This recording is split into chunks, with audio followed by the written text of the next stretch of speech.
It's a wonderful introduction. Thank you, Chantal, thank you very much. And thank you for having me, all of you. Thank you, very distinguished fellow speakers in this panel.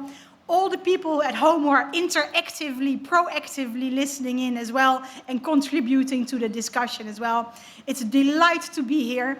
And is Jan Vigel still here? I don't see him anymore in the hall, but I think he was still our Czech or Slovak speaker. But I beat him because I got up at 2:30 this morning and not at 3. Yeah. And then I drove from Ulm to Stuttgart, and that's how I came here. But I'm from the south of the Netherlands, close to Eindhoven. And that's also a warning, because you know that prototypically Dutch people kind of are a bit blunt, right? Like they're a bit, and I'm one of them. But I think after such a super interesting and super valuable panel contributions we've just had, I think maybe it's also okay to just do a little bit more radical, perhaps. And I do a disclaimer that if in anything that I'm saying, you don't have to agree with me, right? So it's like, I'm not going to tell you what you should do. It's just my beliefs, etc., etc. Where to start in this beautiful day here in London? So what Chantal didn't mention, and it was good that she didn't mention, because I didn't want to have that on the first page of the program invitation. I'm also a military. I'm a commander in the Royal Netherlands Navy. And of course, I don't stand here in my uniform, because I cannot mix and mingle that the whole time, right? And I've not been a commander in the Navy my whole life. I've actually only been recently. And I'm happy that my supervisors, my generals, that they still allow me to do these things. I think they just also don't know how to stop me. So, but then I make sure that it doesn't get on the invitation. I don't stand here in my uniform. And I'm, of course, also not representing any official statements by the Dutch Armed Forces or anything like that. But I started as an educational and cultural psychologist. And I think my talk with you today, I think it's going to be a bit more anecdotal. Just some aspects from my own life and professional experiences, because I think they also illustrate bigger topics that we have been speaking about. The topic of, which was of course in the first panel, we spoke about this very sensitive issue in Korea. I'm not an expert on that issue, but I've been teaching at Sangkyun Kwan University, SKKU, and I know many people here have visited Korea, and you have many years that you're following situation there, and that's my little part of contributing also to that academic discourse and that peace-building discourse. So I stood there at the demilitarized zone, and I looked into North Korea. I stood there with the students, and I stood there at that railway station. I don't know if you've ever been there. I don't know the name of that station. But it's kind of, South Korea is behind you, and North Korea is in front of you, and then there's Panmunjom, and there's this big sign, and it says, "This is not the last station from South Korea. This is the first station to North Korea," right? And it's all these narratives, also narratives of hope, but also, of course, narratives of propaganda. Everything mixes, everything mingles. And because these issues are very sensitive, like how people look at it. But what stood out to me very much in teaching at SKKU University was that all my, not like 100% of my Korean students, they all said we want unification. They all said that. But also when we went through the exercise of looking at what would that mean, and I don't have the full picture, of course, I let it come from them, right, to construct knowledge. Usually after 2 weeks discussing this topic, they would say, well, it's impossible, because this is going to cost South Korea so much money, and we will never fully understand them. They live in such a different mental state. But I didn't leave them like that, of course, right? I wanted to stay in the narrative of hope and a wish and reaching for that goal. But it was interesting for me as well to see how their thinking was. Like I said, originally an educational psychologist and a cultural psychologist, and from that perspective I've always been very interested in cultural relativism, and that has already kind of been mentioned today, like because there was a question earlier, the integrity of a nation to make its own decisions, right? To decide on how do I want my nation as a government and as the people to that government be governed, and I think that's a very profound question, but also a very, very difficult one to answer, Because at the one hand, yes, if you look at democratic values, every nation has the right to do so. Every individual has the right to do so as a nation as well. Choose the way how they want to govern their nation and how to live. But then it also would mean that we have to accept everything. In July last year, July 2021, I came back from Kabul. I had been based there for 10 months, working for NATO Resolute Support Mission. We all know how that went, right? I was sitting there feeling proud of my job. You know, I was trying to get airplanes out of the country and looking at, like, how are we going to get these contractors, right? People who are working in airplane maintenance, but also in laundry, whatever. There's thousands of 30, 40,000 contractors were there from the US, from South Africa.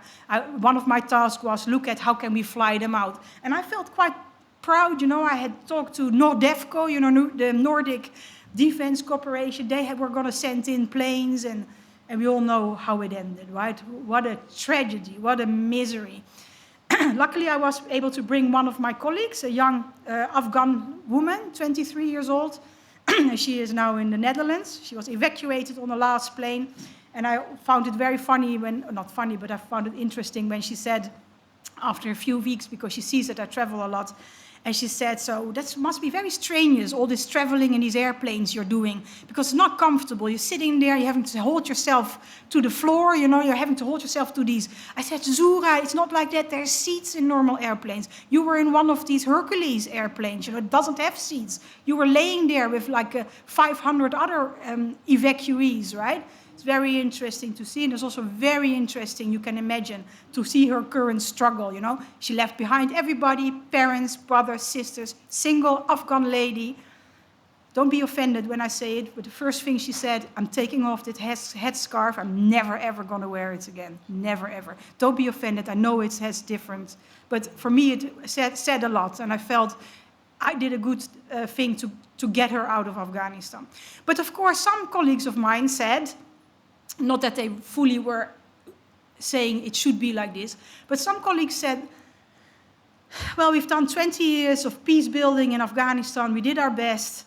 If this is what they want, or not want, right, but if this is what's happening there, and if this is what Taliban is going to do, maybe we also just have to accept it. This is how they're doing it, this is their nation, accept it. And then I, of course, also as a woman.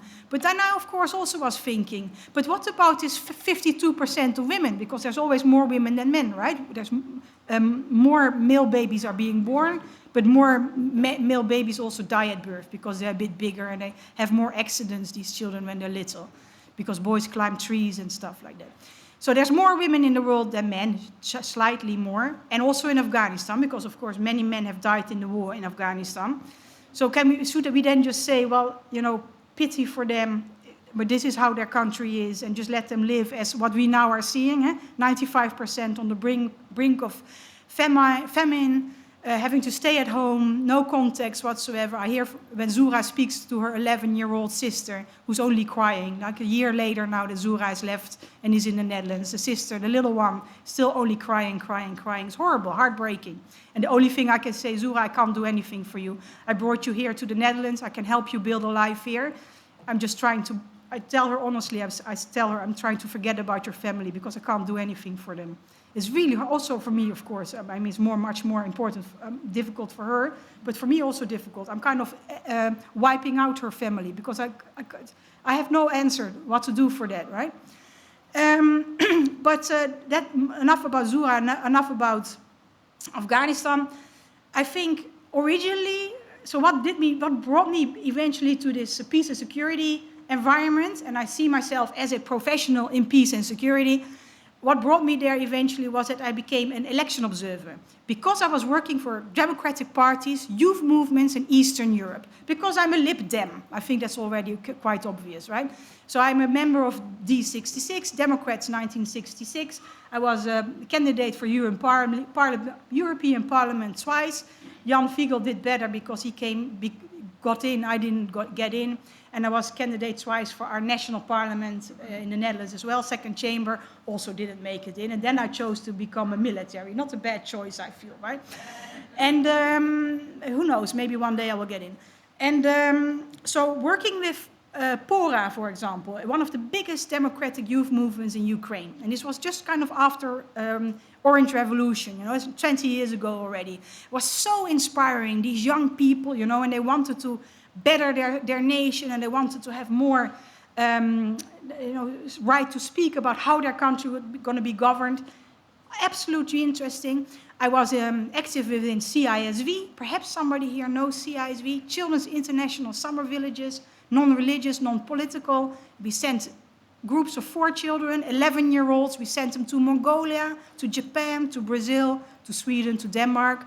And they lived together for 4 weeks with 12 other nations. That's, I will say that later, that's one of my solutions. Bring them together at a very young age, right? And break through these stereotypes. I believe, I mean, of course, I think that I'm right, but you don't have to agree, and maybe I eventually turns out in my life that I'm thinking I saw this wrong. I've changed my opinion sometimes as well, but I don't think that children are born as a tabula rasa, as a white page. I think we are born with inborn stereotypes, because that's how we survived in the, when we were still living in the plains in Africa. It was better for our survival to be afraid of everything that unknown, xenophobia. Somebody with a different color could be a murderer, could be there to kill our clan. Let's push them out. Somebody who behaves differently, let's not let them into our group of 60 people living in this valley, because it could bring danger. And so I think in our evolution, we build up this kind of genetic tendency to be afraid of what we don't know, the unknown. And therefore, I think it's super important to counteract that. So we have to, like we said earlier, we have to search for peace. It's not just going to drop from the sky, right? We have to actively search for it. And in that sense, we also actively have to combat stereotypes. That is, I would say, like number one in how can you bring Western and Eastern, or Northern and Southern, or 2 people in one street, how can you bring them closer together if their opinions differ very much? We have to constructively build on that architecture. And Kofi Annan also said that, right? And the architecture of war is built in the minds of people. We also have to build the architecture of peace in the minds of people. So it's an ongoing verb, ongoing, we have to work on this.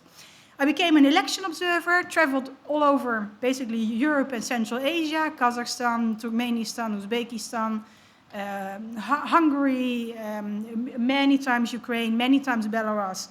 You go and check how how the election process is going. Super interesting. You get to speak to people, you know, in the capital, but also in very small little villages. You really feel you're part of the democratic process, right? Like really.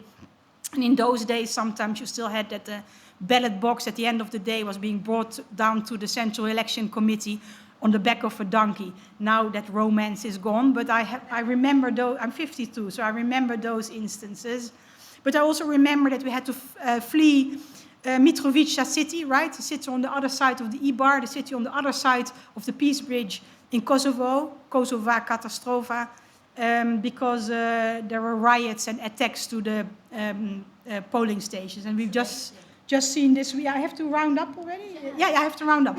So, then, yeah, just quickly, because otherwise you can... Eventually, 4 years in Georgia, Republic of Georgia, as a first responder, EU monitoring mission. 4 years in Gori, trying to rebuild what was left of Gori after the attacks in the Russo-Georgian 5 days war.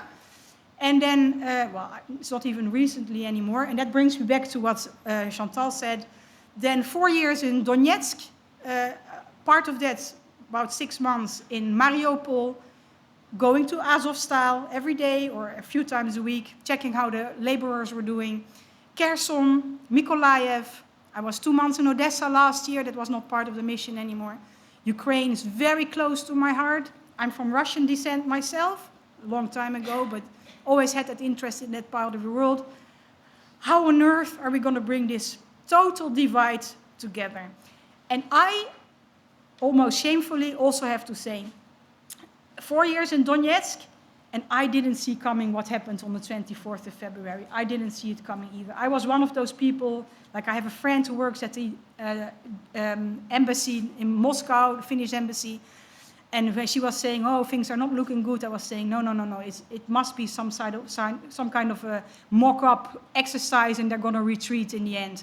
I didn't see it coming. Even I, who had been in that war 4 years, doing negotiations with the counterparts, right, with the separatists, with the Russian generals, speaking to the battered women, the raped women, speaking to the farmers who had lost their farmlands, speaking to the mayor who lost all his credibility, or not credibility, but his influence in the village because he was just thrown out. Horrible situation, horrible where we are in the world at the moment. Of course, I'm not going to tell you military state secrets, but also it's not that I know what is going to happen. We're all in a difficult situation, but I'm afraid that we are in this situation for a very long time. There's not going to be peace very soon in Ukraine. Be there, please be there, all of you as well, for the Ukrainian refugees. Help them, support them any way you can. And thank you very much, Sheikh. And I think also, like, the big thing is we have to work on, we have to work on universal values, and that starts with education. We have to start very young. We have to work on combating toxic masculinity. And toxic masculinity is in women and in men, right? Because we are all yin-yang. We don't have too many male leaders and too little female leaders. We have too many bad people in those high positions. We need better men there, and we need better women there, and who have more feminine values. And those feminine, you know what they are. Think before you act. Have respect to each other. Listen to each other. I'm not so good in that. Compassion. Being nurturing to others, not only think about wealth and self-gain, but quite often, and that also I think is very important for men. Now, that is very difficult to get out of that man box. Maybe you know that theory about the man box. It's very hard for men to get out of that, because then you lose access to resources, which basically is the end of your life. You won't get a wife, you won't get money, you won't get it. So it's we have to think of that as well, right? But for men, there's a lot, it's really not easy either. We're all in that same boat. Thank you very much, and maybe more later.